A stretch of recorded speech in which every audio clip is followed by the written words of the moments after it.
السلام علیکم، امید کرتا ہوں آپ سب ٹھیک اور خیریت سے ہوں گے۔ آج کی جو ہماری کہانی ہے وہ چڑیل کے بارے میں، جسے بلیک بورڈ تھولیو کے نام سے جانا جاتا ہے۔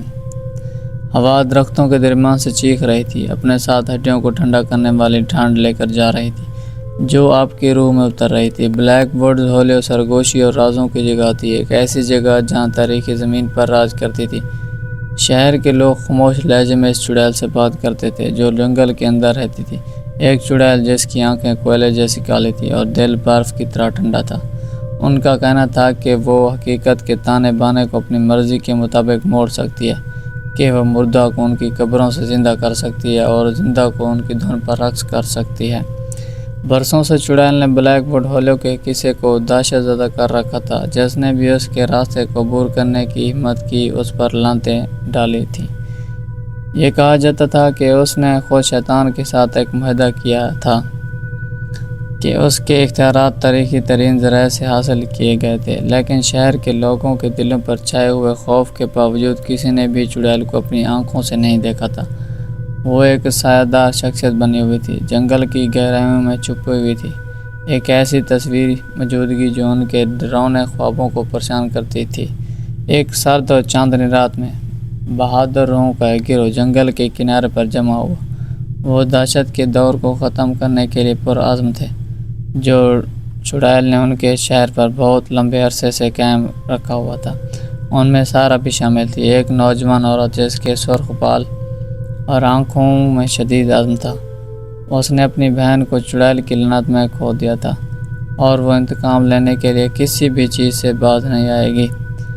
جوں گروہ جنگل کی گہرائیوں میں داخل ہوا، درخت ان کے آس پاس بند ہو گئے، ان کی شاخیں کنکال کی انگلیوں کی طرح پھیل رہے تھے۔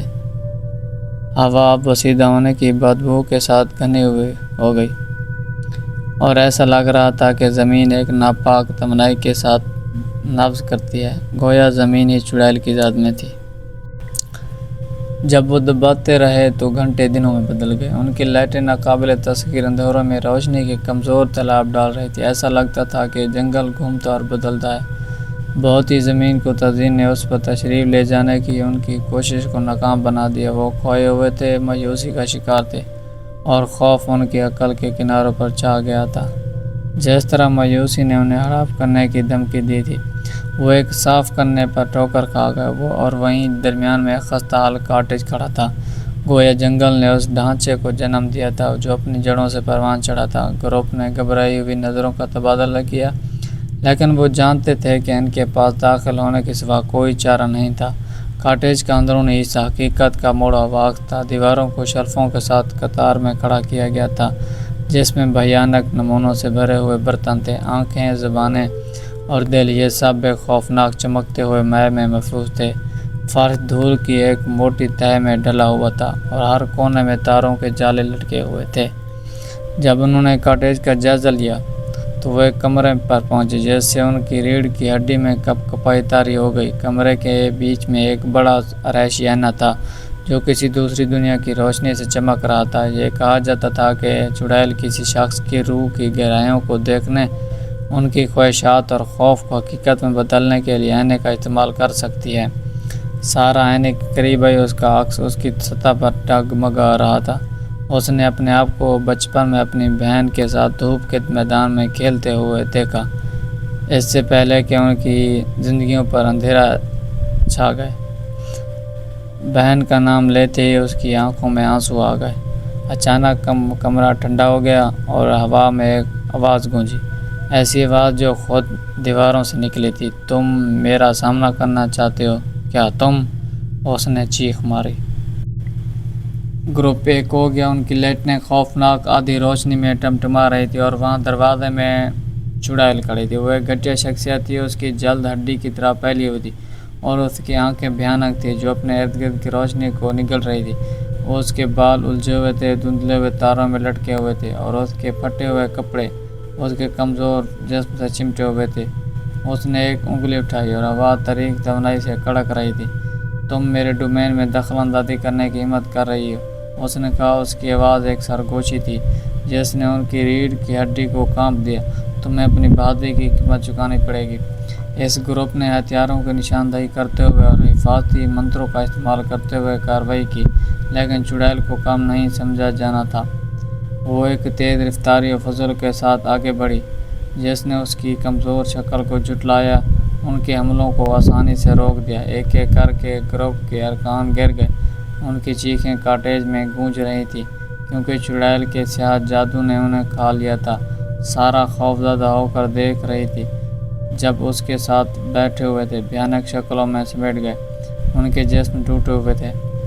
مایوسی نے اسے بھرا دیا اور وہ اپنے اندر گہرائیوں تک پہنچ گئی، طاقت کے ایک ایسے چشمے کی طرف متوجہ ہو گئی جسے وہ نہیں جانتی تھی کہ اس کے پاس عزم اور غم کے رونے کے ساتھ اس نے توانائی کا ایک ایسا دھماکہ کیا جس نے چڑیل کو پیچھے کی طرف بھیج دیا۔ حقیقت کی بنیادوں کے کانپتے ہوئے کانٹے لرز گئے۔ چڑیل کی اذیت کی چیخوں نے ہوا کے چھید دیا اور دیواروں پر لگے شیشے ہزاروں ٹکڑوں میں بکھر گئے۔ ہر ایک ٹکڑا اس کے عزم کے مختلف پہلو کی عکاسی کر رہا تھا۔ لیکن چڑیل اتنی آسانی سے نہیں ہاری تھی۔ ایک آخری مایوسی کے جذبے کے ساتھ اس نے تحریک کے ایک طوفان کو بلایا جس نے سارا کو گھیر لیا، اسے طوفان کے بالکل دل میں کھینچ لیا، دنیا کے اس گرد گھومتی، اور اس نے خود کو پھٹا ہوا محسوس کیا۔ اس کا بہت زور کھل رہا ہے اور پھر جیسے اچانک شروع ہوا اور ختم ہو گیا۔ سارا نے خود کو کاٹیج کے باہر کلیئرنگ میں کھڑا پایا۔ خستہ حال ڈھانچہ کہیں نظر نہیں آ رہا تھا۔ جنگل اپنی معمول کی حالت میں واپس آ گیا تھا، جیسے انہوں نے جو ہولناکی دیکھی تھی وہ کبھی پیش نہیں آئی تھی۔ لیکن سارا بہتر جانتی تھی کہ جنگل کی گہرائیوں میں چھپے ہوئے اندھیرے کو محسوس کر سکتی تھی، ایسا اندھیرا جو واقعی کبھی ختم نہیں ہو سکتا تھا۔ ہو سکتا ہے کہ چڑیل کو شکست ہو گئی ہو، لیکن اس کا ظالمانہ اثر باقی رہے گا، زمین پر ہمیشہ کی لعنت۔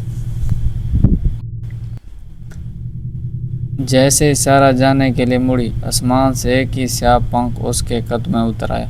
اس نے اسے اٹھایا، اس کا دل دکھ اور نقصان سے بھاری تھا۔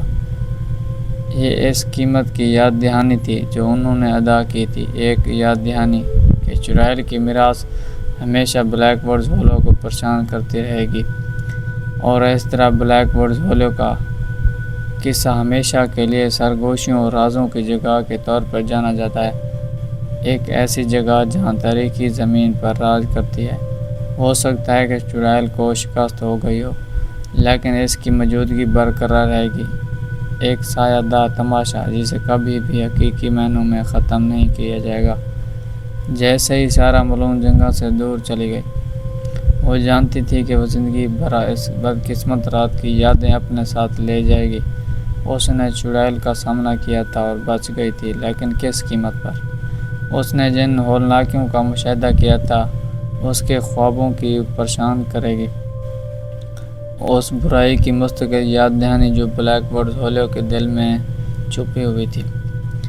اور اس طرح چڑیل of the black birds ghuluw کا افسانہ زندہ رہے گا۔